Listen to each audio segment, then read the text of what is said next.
Companies are not making profit. तो जब अच्छा समय इंटरनेट का आएगा, जब भारत में 100 करोड़ लोगों के पास मोबाइल होगा, इंटरनेट होगा, ऑर्डर करेंगे, तब आपकी कंपनी इंटरनेट वाली क्या परफॉर्म करेगी। तब तक तो ये सब खिलाड़ी हो गए होंगे, राइट। तो thank you very much and best of luck. Thank you Milind भाई। थैंक यू पीयूष सर, और थैंक यू डॉक्टर धवल, बेहतरीन प्रेजेंटेशन। जैसे सर ने बताया कि पैसे बनने के लिए सिर्फ पेशेंस इंपॉर्टेंट है, और वॉरेन बफेट के गुरु जो है बेंजामिन ग्राहम, उन्होंने भी बोला कि इन्वेस्टर का सबसे बड़ा दुश्मन सिर्फ इन्वेस्टर खुद ही है, क्योंकि वो बार बार स्टॉक लेता है और बेचता है, और इसमें उनकी वेल्थ क्रिएशन के चांसेस बहुत कम हो जाते हैं। सो बेहतरीन प्रेजेंटेशन के लिए धन्यवाद। दोस्तों, अगला जो मल्टीबैगर स्टॉक है पिडिलाइट इंडस्ट्रीज, उसका प्रेजेंटेशन करने के लिए मैं डॉक्टर मिस्टर प्रशांत खरे सर, जो इंदौर से है, वो फार्मास्यूटिकल बिजनेस में काम करते हैं, और उनकी पकड़ है फार्मास्यूटिकल इंडस्ट्री पे, और वो पिडिलाइट पे हमें जबरदस्त प्रेजेंटेशन देंगे। मैं उनको आमंत्रित करना चाहूंगा। Thank you doctor Milind sir for my introduction. तो दोस्तों, मैं प्रशांत खरे, प्रॉफिट फ्रॉम इट इंदौर से आप सभी का इस Q1 रिजल्ट श्रृंखला 22-23 में हार्दिक स्वागत करता हूं, अभिनंदन करता हूं। तो दोस्तों, आज मैं एक और बेहतरीन मल्टीबैगर और वेल्थ क्रिएटर जेम आपके सामने लेकर आया हूं, पिडिलाइट इंडस्ट्री। दोस्तों, BSE ने इसे स्पेशलिटी केमिकल सेक्टर में रखा है। तो चलिए दोस्तों, हम सबसे पहले इंडस्ट्री ग्रोथ देख लेते हैं कि पास में इस इंडस्ट्री ने कैसा परफॉर्म किया। तो पास में हम देखते हैं दोस्तों, यहाँ पर हमें पिछले 20 वर्षों में 17% का CAGR ग्रोथ मिला है। 14 ईयर्स में 18% का CAGR ग्रोथ मिला हुआ है, और हम आने वाले दिनों में बहुत ही कंजर्वेटिव रहते हुए एक्सपेक्ट करते हैं कि 15% का तो ग्रोथ ये कम से कम इंडस्ट्री करेगी आने वाले 15-20 वर्षों में। तो दोस्तों, ये ग्रोथ अच्छा है कि बुरा? तो डेफिनेटली ये ग्रोथ काफी अच्छा है, क्योंकि ये ग्रोथ जो है GDP को आउट परफॉर्म कर रहा है। तो ऐसी इंडस्ट्रीज जहां पर सेल्स ग्रोथ जो है आउट परफॉर्मिंग हो GDP के मुकाबले, वहां तो हमारा पैसा बनना तय है। तो दोस्तों, सबसे पहले हम बेसिक से शुरुआत करते हैं, मार्केट कैप।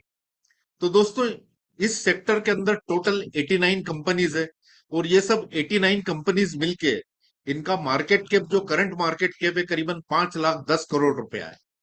और इसमें हम देखते हैं कि सर्वाधिक मार्केट कैप का शेयर जो है पिडिलाइट इंडस्ट्री में करीबन 30% के करीब है, SRF का 16% के करीब है, और BSF का 3%। इसके अलावा कुछ छोटी मोटी कंपनियां जैसे आरती इंडस्ट्रीज, अतुल, दीपक वगैरह वगैरह। अब दोस्तों, एक बात गौर करिए आपने, पिडिलाइट इंडस्ट्री जो है जिसके बारे में बात कर रहा हूं, क्या ये निफ्टी 50 इंडेक्स को बिलोंग करती है? तो आप जवाब पूछेंगे मुझसे, तो मेरा जवाब होगा हरगिज नहीं। फिर भी इसको अच्छा एक मार्केट कैप मिल रहा है। पर दोस्तों, हम जानते हैं कि कुछ आम इन्वेस्टर जो है निफ्टी 50 की कंपनियों को काफी अच्छा समझते हैं। पर यदि आप निफ्टी 50 की कंपनियों में नीचे वाली कंपनियां देखो, जैसे BPCL या हीरो मोटर्स, तो उनका मार्केट कैप तो इससे भी आधा है। तो दोस्तों, ये क्या हमें इंडिकेट कर रहा है, यानी इस चीज से हमें क्या सीख मिलती है? कि दोस्तों, हमें हमेशा फुल मार्केट कैप देखना चाहिए, और निफ्टी 50 से लेके तो निफ्टी 500 की कंपनी, वहां पे हमें जिस हिसाब से हमें पीयूष सर ने सिखाया है कैसे मल्टीबैगर खोजे जाते हैं, बस उसी प्रोसेस से हमें मल्टीबैगर्स खोजना है। तो चलिए दोस्तों, हम इंडस्ट्री का सेल्स देख लेते हैं।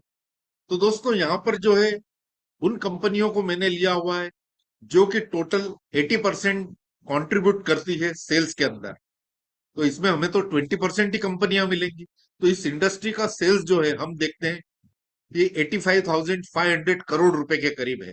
अब यहाँ पर सेल्स हमें सबसे अधिक जो है BASF का दिख रहा है, फिर सेकंड नंबर पे SRF का दिख रहा है, और थर्ड नंबर पे पिडिलाइट इंडस्ट्री का।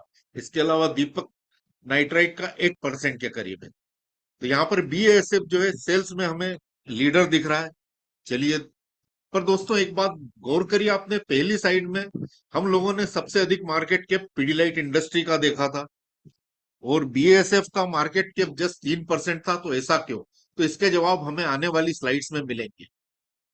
दोस्तों, हम प्रॉफिट की बात करते हैं। तो प्रॉफिट जो है करीबन 10,500 करोड़ रुपए का ये सब कंपनियां मिलकर कर रही है। इसके अंदर देखते हैं कि SRF का प्रॉफिट में शेयर करीबन 18% है, पिडिलाइट का 12% के करीब है, आरती इंडस्ट्री का 13% के करीब, और दीपक नाइट्राइट का 10% के करीब। अब दोस्तों हम शुरू करते हैं क्वालिटी एनालिसिस। तो क्वालिटी एनालिसिस में सबसे पहले क्या देखेंगे दोस्तों, हम सबसे पहले रेशोज कैलकुलेट करेंगे। तो हमारे लिए 3 मेन रेशोज है, लिक्विडिटी, सॉल्वेंसी और प्रॉफिटेबिलिटी। दोस्तों एक बात मैं यहां पर बताना चाहता हूं कि जिन कंपनियों का लिक्विडिटी और सॉल्वेंसी रेशो आपको हमारे पैरामीटर के हिसाब से दिखे, तो डेफिनेटली वहां पर प्रॉफिटेबिलिटी रेशो बहुत ही अच्छा आना तय है। तो चलिए दोस्तों हम देखते हैं सबसे पहले लिक्विडिटी रेशो। लिक्विडिटी रेशो यानी शॉर्ट टर्म में कंपनी के पास में कैश की कमी तो नहीं है, फंड्स तो अच्छे हैं, तो ये हमें लिक्विडिटी रेशो कैलकुलेट करने से मालूम पड़ता है। तो दोस्तों इस इंडस्ट्री का एवरेज मार्जिन जो है, सभी कंपनियां यदि हम एवरेजली देखें तो इंडस्ट्री का 12% के करीब मार्जिन आता है, जिसमें से सबसे अधिक जो है हमें विनीति ऑर्गेनिक्स का 21% दिख रहा, और पीडीलाइट का जो है एज पर इंडस्ट्री जिस हिसाब से दे रही है उसके करीब करीब 12% हमें दिख रहा है। अब हम बात करते हैं करंट रेशियोज की। करंट रेशियो यानी क्या मतलब है दोस्तों, भाई आपके पास देनदारी तो है पर देने के लिए पैसे नहीं है, तो फिर क्या काम का है। तो करंट रेशियो जितना नंबर अधिक होगा उतना उस कंपनी की सेहत के लिए बढ़िया रहता है। तो इस इंडस्ट्री का एवरेज जो है करंट रेशियो 1.6% आता है, वहीं पीडीलाइट का 1.7% आता है, एमएफएल का 0.8% आता है, फाइन ऑर्गेनिक्स का 3.5% के करीब जो है करंट रेशियो हमें दिख रहा है। अब दोस्तों हम सॉल्वेंसी रेशो, शॉर्ट टर्म तो हमने देख लिया कि पीडीलाइट इंडस्ट्री में एज सच कोई शॉर्ट टर्म जो है प्रॉब्लम तो नहीं है। अब हम लॉन्ग टर्म में देखते हैं कि आईसीआर जो है यानी डेट पेइंग कैपेसिटी, तो इस इंडस्ट्री का एवरेज आईसीआर रेशो जो है करीबन 22 के नंबर में आ रहा है, वहीं पीडीलाइट यहाँ आउट परफॉर्म कर रहा है, 37 नंबर उसको दे रहा है, और सबसे अधिक जो है विनीति ऑर्गेनिक्स का आ रहा है, फिर अतुल का भी 81 आ रहा है। अब हम बात करेंगे डेप्ट टू इक्विटी रेशो की। तो एवरेज जो है डेप्ट टू इक्विटी रेशो सभी कंपनियों का मिलकर करीबन 11% के करीब हमें डेप्ट दिख रही है। पर दोस्तों आश्चर्य की बात यह है कि विनीति ऑर्गेनिक्स, पिडिलाइट इंडस्ट्रीज और बीएएसएफ जैसी जो कि एक मल्टीनेशनल कंपनी है, इनके पर तो डेप्ट ही नहीं है, इसलिए हम इनको डेप्ट फ्री कंपनी बोल सकते हैं। तो दोस्तों यहीं पर तो इसी इंडस्ट्री पे और इसी कंपनियों पे तो हमें फोकस करना है, क्योंकि हमारे हिस्से का पैसा यदि बैंक लेके जाए तो फिर क्या मतलब है इन्वेस्टमेंट का। एम आई राइट ना दोस्तों। अब दोस्तों हम बात करते हैं डेप रेशो की। तो इस इंडस्ट्री का जो है डेप रेशो 39% है, और हम हमारे पैरामीटर के हिसाब से 60% से अधिक यदि डेप्ट रेशो दिखे, यानी यहाँ पर एसेट्स और लायबिलिटीज का आप रेशो देख रहे हैं, यदि वो 60% से अधिक दिखे तो वो कंपनी इन्वेस्टमेंट करने के लिए डेंजरस है। तो यहाँ पर हम देखते हैं कि पीडीलाइट इंडस्ट्रीज का करीबन 31% है, जो कि पीयर ग्रुप के मुकाबले में काफी रिजनेबल रेट पे अवेलेबल है। अब हम बात करते हैं प्रॉफिटेबिलिटी रेशियो की। तो रिटर्न ऑन पेड इक्विटी हम देखते हैं कि एवरेज जो है 10 के करीब आ रही है, यानी return on paid up equity यानी जिन इन्वेस्टर ने शुरू में पैसा लगाया उसके मुकाबले में हर वर्ष कितना प्रॉफिट कमा रहे हैं। तो यहां पर हम देखेंगे कि पीडीलाइट इंडस्ट्री के इन्वेस्टर हर वर्ष करीबन 24 टाइम्स कमा रहे हैं, एसआरएफ के इन्वेस्टर 6 टाइम्स कमा रहे हैं, बालाजी एमाइंस के 65 टाइम्स कमा रहे हैं, और फ्लूरोकेम के इन्वेस्टर जो है 71 टाइम्स के करीब कमा रहे हैं। अब रिटर्न ऑन इक्विटी एवरेज, इस इंडस्ट्री का रिटर्न ऑन इक्विटी एवरेज जो है 20% के करीब है, वहीं पीडीलाइट का हम देखेंगे करीबन 18% के करीब रिटर्न ऑन इक्विटी आ रहा है, वहीं एमएफएल का 35% के करीब आ रहा है। अब रिटर्न ऑन एसेट्स, एसेट्स के मुकाबले में कितना प्रॉफिट जनरेट करते हैं, तो एवरेज इस इंडस्ट्री का करीबन 12.63% आ रहा है, और एज पर द नॉर्म्स जो है पीडीलाइट इंडस्ट्रीज का भी 13% आ रहा है, वहीं बालाजी एमाइंस का 50% के करीब आ रहा है। अब दोस्तों हम बिहेवियर साइंस की बात करते हैं कि कंपनी ने पास में कैसा बिहेव किया, करंट में उसके क्या हालचाल है, और आगे एस्टिमेट भी करेंगे कि आगे किस तरह से प्रॉफिट, सेल्स और मार्जिन में किस तरह से बिहेव करेगी कंपनी। तो दोस्तों मैं बिहेवियर साइंस बताऊं इसके पहले पीडीलाइट इंडस्ट्री के बारे में कुछ जानकारी आपको दे दूं। ये कंपनी दोस्तों 1959 में एस्टेब्लिश हुई थी, and it is the pioneer in consumer and speciality chemicals. इसके 8 रीजनल ऑफिसेस है इंडिया के अंदर, 30 प्लांट्स है और 34 को मेकर्स इन इंडिया है और करीबन 7,500 से अधिक एम्प्लॉय इस कंपनी में काम करते हैं। दोस्तों, ये कंपनी जो है adhesives and sealants, construction chemical, art craft product and polymer emulsions में एक लीडर कंपनी है। इंटरनेशनल मैन्युफैक्चरिंग फैसिलिटीज जो हम देखते हैं कि USA, Thailand, Dubai, Brazil, Egypt, Bangladesh, Sri Lanka and Kenya में है और यहां से कंपनी को करीबन 725 करोड़ रुपए का रेवेन्यू जनरेट होता है। और दोस्तों, सबसे मुख्य बात क्या है, Pidilite industry is known for its brand manufacturing, यानी ये ब्रांड क्रिएट करती है और स्पेशलिटी केमिकल में यही एक इकलौती कंपनी है जिसका प्रोडक्ट ब्रांड नेम के हिसाब से बिकता है। It is exporter of pigments and pigment emulsions also. तो दोस्तों, ये फेमस ब्रांड है जो कभी ना कभी कंस्ट्रक्शन में, लीकेज में या डे टू डे लाइफ में हमने कभी ना कहीं यूज तो किए होंगे, जैसे फेविकॉल है, फिक्सिट है, फेविक्विक है, एमसील है, रोफ है। आप बता सकते हैं दोस्तों किस दूसरी कंपनी जो स्पेशलिटी केमिकल्स को बिलोंग करती है उनके पास इस तरह के ब्रांड है? तो डेफिनेटली ब्रांड कभी मरता नहीं है और ब्रांड की लॉयलिटी हमेशा बढ़ती जाती है। अब डोमेस्टिक प्रेजेंटेशन देखते हैं, प्रेजेंस देखते हैं, तो 6000 एसकेयूज है प्लस 850 प्रोडक्ट्स ये जनरेट करती है। डोमेस्टिक रेवेन्यू जो है करीबन 7,500 करोड़ के करीब रहा है सन 2022 में। 30 प्लांट्स, 34 को makers, 4,700 plus distributors, 43 warehouses and 8 regional offices and 3 R&D centres है। अब दोस्तों, हम सेल्स ग्रोथ देख लेते हैं, तो यहाँ पर आपके पास मैं पिछले 20 वर्षों के डाटा प्रस्तुत कर रहा हूं।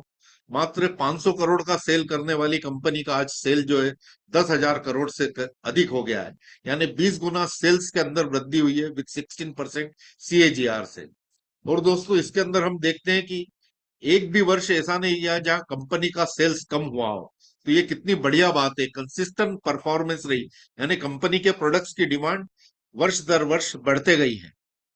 अब हम बात करते हैं नेट प्रॉफिट की, तो मात्र 50 करोड़ का प्रॉफिट करने वाली कंपनी अभी 1200 करोड़ से अधिक प्रॉफिट कर रही है, यानी इसका प्रॉफिट भी पिछले 20 वर्षों के अंदर करीबन 23 गुना बढ़ा हुआ है। और CAGR परसेंटेज के हिसाब से गिने तो 17% के CAGR के हिसाब से ये बढ़ा हुआ है। मात्र इतिहास में जो 20 वर्षों का आपके सामने प्रस्तुत कर रहा हूं, सन 2019 में इसका गत वर्ष की तुलना में प्रॉफिट कम हुआ था और मार्च 2009 में ड्यू टू रिसेशन जो है इसका प्रॉफिट कम हुआ था गत वर्ष के मुकाबले में। अब दोस्तों, रिजर्व यानी रिटेन्ड अर्निंग जो कि कंपनी का बुक वैल्यू बढ़ाता है, तो 230 करोड़ का जो रिजर्व था आज बढ़कर करीबन 650 करोड़ के करीब हो गया है, यानी 27 गुना रिजर्व में बढ़ोतरी हुई है। तो दोस्तों, इस कंपनी की क्वालिटी ऐसी है कि नेचुरली इनकी रिटेन्ड अर्निंग भी बढ़ी है। तो चलो, अब जिन लोगों ने इन्वेस्ट किया उनके क्या हाल होंगे। तो दोस्तों, जनरली ऐसी स्लाइड में प्रेजेंटेशन के आखिरी में बताता हूं, पर कंपनी का रिजर्व देख के मुझसे रहा नहीं गया। तो दोस्तों, मैं आपको बता दूं कि जिन लोगों ने सन 2000 में इस कंपनी में इन्वेस्ट किया होगा, 1 लाख रुपया, 10,000 रुपया लगाया होगा, तो उस वक्त जो है इसका भाव 12 रुपया 25 पैसा चल रहा था। तो जो 1 लाख रुपए की कीमत आज करीबन 22 करोड़ रुपए के करीब हो रही है। और एक और महत्वपूर्ण चीज ये है कि अभी अगस्त 2022 को कंपनी ने 10 रुपया पर शेयर का डिविडेंड डिक्लेयर किया है। यानी दोस्तों, इससे हमें क्या मालूम पड़ता है कि आम के आम गुठलियों के दाम, यानी जितना पैसा आपने लगाया है उतना तो आपको डिविडेंड के रूप में मिलता है। और ये पैसा आपको कब तक मिलेगा? जब तक पीडीलाइट नाम रहेगा, इंडिया रहेगा, वर्ल्ड रहेगा, यानी जनरेशन टू जनरेशन जो है ये कमा के देगी। और एक और चीज मैं बताना चाहता हूं कि इस इंडस्ट्री की स्थापना से कब हुई थी? करीबन आज से 60 वर्ष पहले पूर्व हुई थी, जैसे मैंने बताया 1959 के अंदर। तो दोस्तों, कंपनियां ऐसी जनरली मरती नहीं है और अभी इंडिया का ग्रोथ स्टोरी तो बहुत तगड़ा है। तो डेफिनेटली आने वाले दिनों में भी हम विश्वास रखते हैं कि ये कंपनी मल्टीबैगर साबित होगी और तगड़ा वेल्थ क्रिएट करके देगी। अब दोस्तों, हम करंट ट्रेंड्स देख लेते हैं, तो यहाँ पर आप देखेंगे कि पिछले 4 क्वार्टर का सेल्स, प्रॉफिट और मार्जिन ट्रेंड मैं आपके सामने रख रहा हूँ। H1 में हम लोगों ने देखा 65% का सेल्स ग्रोथ था, 59% का प्रॉफिट ग्रोथ था और 13% का मार्जिन था। फिर 9 मंथ में हम लोगों ने 47% का सेल्स ग्रोथ देखा, 16% का प्रॉफिट ग्रोथ और 13% का मार्जिन देखा। फिर एनुअल में हम लोगों ने जैसे मार्च 22 में हम देखते हैं 36% का सेल्स ग्रोथ था, 7% का प्रॉफिट ग्रोथ था और 12% का मार्जिन था। अब Q1 में हमने देखा कि 60% का सेल्स ग्रोथ आया, 64% का प्रॉफिट ग्रोथ आया और 11% का मार्जिन हमें देखने को मिला है। दोस्तों, इसके लिए एक वजह यह भी हो सकती है, जो मैं मानता हूं कि पिछले वर्ष इसी पीरियड में थोड़ा लॉकडाउन था, तो इसलिए हमको थोड़े सेल्स वगैरह अधिक दिख रहे हैं। चलिए आने वाले दिनों में हम देखते हैं क्या होता है इस कंपनी के साथ में और मैनेजमेंट क्या बिलीव कर रही है। तो दोस्तों, ये वाई कंपैरिजन है revenue, expense, finance, profit, EPS, margin और आईसीआर का। तो यहाँ पर हम देखते हैं कि सेल्स में 60% का ग्रोथ हुआ है, एक्सपेंसेस भी उतने ही 60% के दर से बढ़े हुए हैं। एक बात अच्छी है कि प्रॉफिट फाइनेंस जो है इनके -3% से डाउन हुआ है, यानी फाइनेंस कॉस्ट जो है, प्रॉफिट जो है 64% से बढ़ा हुआ है और ईपीएस भी इनका 61% से बढ़ा हुआ है। अब मेजर कॉस्ट यानी कंपनी के खर्चे कहाँ कहाँ बढ़े हैं, तो मटेरियल कॉस्ट हम देखते हैं कि करीबन, जैसे इनका मेनली क्रूड पे ही डिपेंडेंट है, तो 72% का मटेरियल कॉस्ट बढ़ा हुआ है। देन स्टॉक इन ट्रेड करीबन 79% से बढ़े हुए हैं। इन्वेंट्री जो एक अच्छी बात है कम हुई है। एम्प्लॉय कॉस्ट जो है 12% से बढ़ी हुई है। फाइनेंस कॉस्ट -3% से घटी है। और एक और अच्छी चीज है डेप्रिसिएशन एंड एमोनेटाइजेशन। इतनी पुरानी कंपनी होने के बावजूद भी ये अभी भी एक्सपांशन में बिलीव करते हैं और नए प्रोडक्ट लॉन्चेस में बिलीव करते हैं, तो ये खर्चा इधर ही जाता है। अदर एक्सपेंसेस करीबन जो है 39% से बढ़े हुए हैं। तो नेट एक्सपेंस की हम बात करें, जितना रेवेन्यू बढ़ा था उतने ही नेट एक्सपेंसेस भी हमें फर्स्ट क्वार्टर 2022-23 में दिख रहे हैं। अब दोस्तों, ईपीएस की बात करते हैं, क्योंकि यदि आप इक्विटी में पैसा लगा रहे हो और ईपीएस को नहीं देख रहे हो तो आप पैसा नहीं बना सकते। दोस्तों, यदि आप फिक्स सिक्योरिटीज में 5 साल के लिए पैसा डाल देते हो तो वहां पर आपका जो ब्याज दर है एक स्थिर रहेगा। मान लो 6% के लिए डाल दिया तो वो बढ़ने वाला नहीं है, आखिरी के महीने में भी आपको उसी दर से ब्याज मिलेगा। पर दोस्तों, इक्विटी में पैसा डालने का सबसे बड़ा एडवांटेज ये है कि ये हमेशा ईपीएस, आपके लिए ऐसी मल्टी बैगर और वेल्थ क्रिएटर कंपनी ढूंढना है कि ये हमेशा ईपीएस आपका साल दर साल बढ़ते चला जाए। तो हम लोगों ने देखा कि एनुअल ईपीएस इसका करीबन 23.8 था। ट्रेल ईपीएस जो है एनुअल ईपीएस से अधिक है। ट्रेल ईपीएस यानी पिछले 4 क्वार्टर का ईपीएस, जो कि एनुअल ईपीएस से अधिक आ रहा है। और हम लोग एस्टिमेट कर रहे हैं इस वर्ष जो इसका फॉरवर्ड ईपीएस है करीबन 32 के करीब रहेगा। तो दोस्तों, इसका सीधा सीधा रिफ्लेक्शन एक तो हमारे यील्ड में होता है और वेल्थ क्रिएशन में भी होता है, क्योंकि प्राइस रिफ्लेक्शन भी बड़ा तगड़ा आता है, जो कि हम लोगों ने देखा है कि कैसे सेल्स और प्रॉफिट बढ़ने से ईपीएस में भी ग्रोथ आती है। अब दोस्तों, फ्यूचर एक्सपेक्टेशन, तो इस वर्ष का जिसको हम शॉर्ट टर्म कहेंगे, 2023 में मैं उम्मीद करता हूं कि 13,400 करोड़ के करीब इनका सेल्स रहेगा, 1,600 करोड़ के करीब इनका प्रॉफिट रहेगा, 32 का मैं ईपीएस एक्सपेक्ट करता हूं और इसका फेयर वैल्यू जो है करीबन 1,422 के करीब रहेगा। 2030 आते आते तक मैं उम्मीद करता हूं कि 32,300 करोड़ के करीब इनका सेल्स रह सकता है, 4,000 करोड़ के करीब प्रॉफिट रह सकता है और ईपीएस में एक्सपेक्ट करता हूं 80 रुपीज का, और फेयर वैल्यू जो है 3,500 के करीब मैं एक्सपेक्ट करता हूं 2030 में। अब जहां तक 2035 की बात है, मैं एक्सपेक्ट करता हूं कि 60,000 करोड़ के करीब इनका सेल्स रहे, 7,500 करोड़ के करीब इनका प्रॉफिट रहे और मैं उम्मीद करता हूं ईपीएस 155 रुपीज के करीब रहे और जो है फेयर वैल्यू करीबन 7,000 करीब के करीब रहे। अब दोस्तों, ये जो मैंने आपके सामने जो एस्टिमेट प्रस्तुत किया है, बहुत ही कंजर्वेटिव रहते हुए करे हैं, क्योंकि इसके अंदर मार्केट की वॉलीटिलिटी भी ये कवर कर सकता है। अब दोस्तों, शेयर होल्डिंग पैटर्न की हम बात देखें तो शेयर होल्डिंग पैटर्न में सबसे अधिक प्रमोटर्स के पास 70% का स्टेक दिखता है, म्यूचुअल फंड के पास 14% का, एफपीआई यानी फॉरेन पोर्टफोलियो इन्वेस्टर या एफआईआई जिन्हें हम कहते हैं, 11% का हमें स्टेक दिख रहा है और अदर्स के पास में करीबन 15% का स्टेक है। अब दोस्तों, ये सब सब्सिडरी है, अमेरिका, मिडिल ईस्ट, अफ्रीका के अंदर जो है कंपनी ऑपरेट करती है। और दोस्तों, हम सेगमेंटल रेवेन्यू देखें तो करीबन जो है 80% इनको कंज्यूमर एंड बाजार प्रोडक्ट से इनको रेवेन्यू मिलता है, 20% के करीब जो है बिजनेस टू बिजनेस प्रोडक्ट से मिलता है और 0.7% दूसरे सोर्सेस से मिलता है। सॉरी। अब दोस्तों ये कुछ मैनेजमेंट के कमेंट्स है कि वो Q1 के बाद में क्या एक्सपेक्ट कर रहे हैं, आगे सिनेरियो कैसा क्या रहेगा। तो currently the domestic demand situation is stable with A positive bias due to continued good demand conditions in housing and home improvement sector and good monsoon. Global operating environment in terms of inflation, currency and supply chain disruptions remain fragile and might impact margin. तो दोस्तों management भी इसके लिए cautious है, पर अच्छी management की निशानी क्या होती है कि वो पहले से स्टेप उठा लेते हैं। The recent tightening in monetary policies by central bank for taming inflation make impact consumer sentiments. Recent softening of input prices led by lower oil prices are encouraging, but benefits of this will come in second half of the year. यानी 6 महीने बीतने के बाद में ये जो crude price में downfall हुआ है, इसके हम मार्जिन के अंदर इंप्रूवमेंट देख सकते हैं। बट मैनेजमेंट कहती है in spite of all this conditions the focus continues to be deliver broad based profitable volume growth. तो अच्छी मैनेजमेंट की दोस्तों ऐसी तो निशानियां होती है कि वो इन्वेस्टर से कुछ छिपाती नहीं है।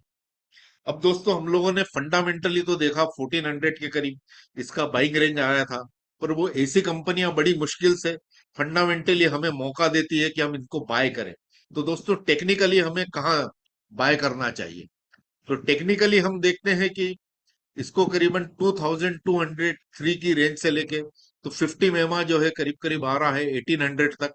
उस रेंज तक हमें कभी जब भी कभी फॉल हो तो धीरे धीरे सिप में एक्यूमुलेट करना चाहिए।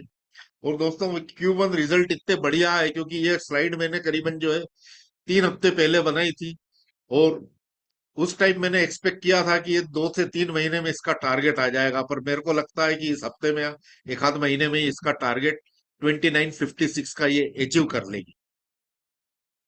तो दोस्तों अंत में मैं डिस्क्लोजर दे दूं, this presentation is for education purpose, consult your financial adviser.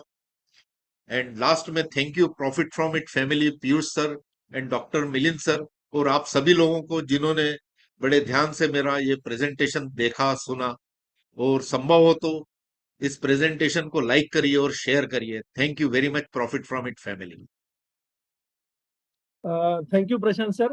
आपने जो प्रेजेंटेशन दिया वो जबरदस्त था, क्योंकि it was one of the best presentation मैं कहूँगा, क्योंकि आपने काफी सारे ब्रांड्स की चर्चा की।